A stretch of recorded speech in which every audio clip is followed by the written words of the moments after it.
आज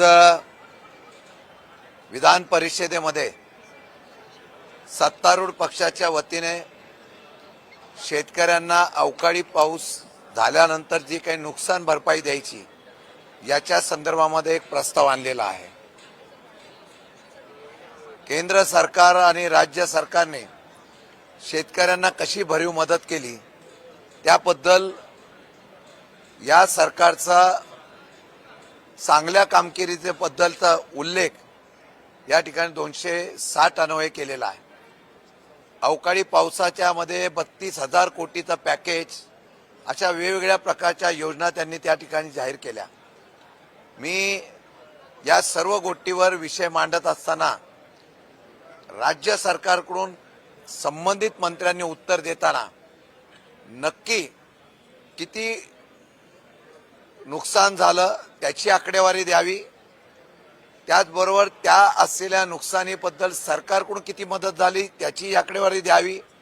गोल गोल उत्तर देऊ नये अशा प्रकारची मागणी केली। ती करत असताना आमची मागणी अशी आहे की केंद्राचेच मंत्री म्हणतायत की आमच्याकडे प्रस्ताव आलेला नाही, तरी सुद्धा केंद्राकडून इतकी मदत जाहीर झाली, हे जर अशा प्रकारे उल्लेख होत असेल तर ही फसवेगिरी आहे। मी त्यांना इशारा दिलेला आहे की उद्याच्या या असलेल्या अधिवेशनाच्या उत्तरामध्ये संपूर्ण शेतकऱ्यांची कर्जमाफी झाली पाहिजे अशा प्रकारचा उल्लेख करावा। तो जर केला नाही तर येत्या निवडणुकीला हाच शेतकरी तुम्ही वेगवेगळ्या प्रकारच्या योजना सरकारी तिजोरीतून आणताय। एखाद्या कर्ज वाढलं तरी हरकत नाही, पण शेतकऱ्यांची पूर्ण कर्जमाफी करावी अशा प्रकारची इशारा दिला। नाही झाला तर निवडणुकीला येत्या हाच शेतकरी तुम्हाला उद्ध्वस्त केल्याशिवाय राहणार नाही असा प्रकारचा इशारा दिलाय। दुसरा विषय जो आहे, सिडकोने ज्याप्रमाणे मागच्या वेळेला पंतप्रधान आवास योजनेच्या माध्यमातून नवी मुंबई परिसरामध्ये LIG आणि EWS मधून ज्या योजना जाहीर केलेल्या आहेत त्यांच्या योजनेच्या माध्यमातून सामान्य लोकांना परवडेल अशा प्रकारचं घर देऊ अशा प्रकारची मागणी केली होती। या सदनामध्ये मी सातत्याने हा आवाज उठवल्यानंतर आज संबंधित उपमुख्यमंत्र्यांच्या समोर ही बैठक झाली। त्या बैठकीमध्ये सिडकोनी योजनेतून पैसा कमवण्यापेक्षा असलेल्या सामान्य गरीब लोकांना या योजनेचा लाभ व्हावा म्हणून दर कमी करावा अशा प्रकारची मागणी केलेली आहे। त्यामध्ये 1 लाख लोकांना घर देण्याच्या बाबतीमधला ती योजना आहे। त्यामध्ये बाजार मूल्यांकना बरोबर ती दर देण्याच्या बाबतीमधला हरकत आम्ही घेतलेली आहे।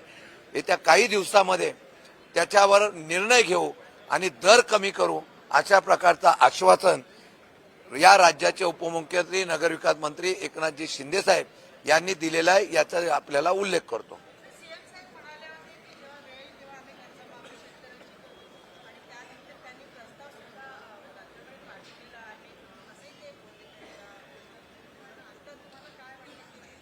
मी हाच मुद्दा मांडलेला आहे। जर तुम्ही सांगितलंय आम्ही कर्जमाफी करतो तर कर्जमाफी करावी। 6 महिन्यामध्ये साधारणतः 1300 ते 2000च्या दरम्यान शेतकऱ्यांनी आत्महत्या केलेल्या आहेत। रोज शेतकरी आत्महत्या करतोय। या आत्महत्या नसून तुम्ही दिलेल्या आश्वासनाची पूर्तता जर झाली असती तर शेतकऱ्यांनी आत्महत्या केली नसती। हा सरकारच्याकडून झालेला खून आहे असं मी समजून त्यांना उद्याच्या अधिवेशनामध्ये उत्तरामध्ये कर्जमाफी कधी करणार आणि काय करणार याचा खुलासा मागितलेला आहे। त्यांनी तर दिला नाही तर आम्ही सभागृहामध्ये त्याच्याबद्दल आवाज परत उठवणार आहोत।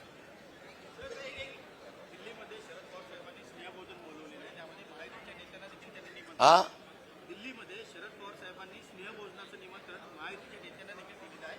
अजितदादा पवार यांच्या नेत्यांना देखील बोलवलेलं आहे। असं आहे की आदरणीय पवार साहेबांचा वाढदिवस हा 12 तारखेला होतोय। 12 तारखेला होत असताना दिल्लीतल्या शेवटी हा वाढदिवसाचा कार्यक्रमाच्या निमित्ताने एक स्नेहभोजनाचा कार्यक्रम आहे, त्यामुळे सर्व पक्षीय नेत्यांना बोलवलेलं आहे। 12 तारखेला यशवंतराव चव्हाण प्रतिष्ठानमध्ये त्यांचा पक्षाच्या वतीने वाढदिवस साजरा केला जाणार आहे। 85 वर्ष पूर्ण झाल्यानंतर त्या नेत्याचे अनेक असलेल्या पक्षाच्या असलेल्या नेत्यांबरोबर त्यांचा संबंध आहे, त्याचा एक कार्यक्रम हा आहे, त्याला काही वेगळ्या प्रकारचं राजकीय वलय नाही। त्याचा वेगळा अर्थ लावू नये.